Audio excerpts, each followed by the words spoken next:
જય શ્રી રામ। દર વર્ષની જેમ આ વર્ષે પણ રામનવમીના દિવસે 6 એપ્રિલ 2025ના રોજ દિવ્ય અને ભવ્ય શોભાયાત્રા તમામ હિન્દુ સમાજ દ્વારા આયોજિત થવા જઈ રહી છે।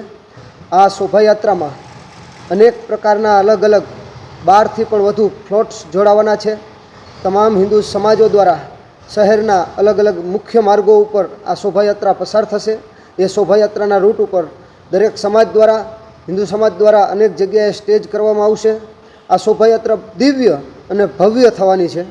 આ શોભાયાત્રાનો જે રૂટ છે એ સર્કિટ હાઉસથી શરૂ કરી અને બાપા સીતારામ નવા બસ સ્ટેન્ડ બાપા સીતારામ ચોક થઈ અને પાછા નગર દરવાજા અને રામમેલ મંદિર દરબાર ગઢે આ શોભાયાત્રા રાતના 12 વાગે પૂર્ણ થશે। શોભાયાત્રા શરૂ થવાનો જે સમય છે એ સર્કિટ હાઉસથી બપોર પછી 4 વાગ્યાનો રાખવામાં આવેલ છે।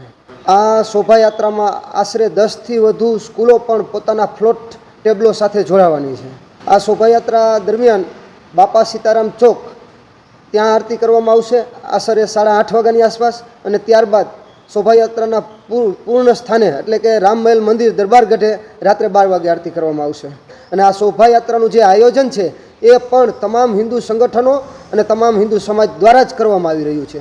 એ સ્ટોલ જેમના દ્વારા કરવામાં આવે એમને અમારી નમ્ર અરજ છે કે શક્ય હોય ત્યાં સુધી પ્લાસ્ટિકનો ઓછો ઉપયોગ કરવામાં આવે અને કાર્યક્રમ પૂર્ણ થયે ત્યાં જે કાંઈ ગંદકી થઈ હોય અથવા સાફ સફાઈ કરવા જેવું લાગતું હોય તો એટલી સફાઈ આપણે જાળવીએ, જેથી કરીને કે આપણો જે કાર્યક્રમ છે એ આસ્થા ધાર્મિકતાની સાથે સાથે સ્વચ્છતા પણ રહે।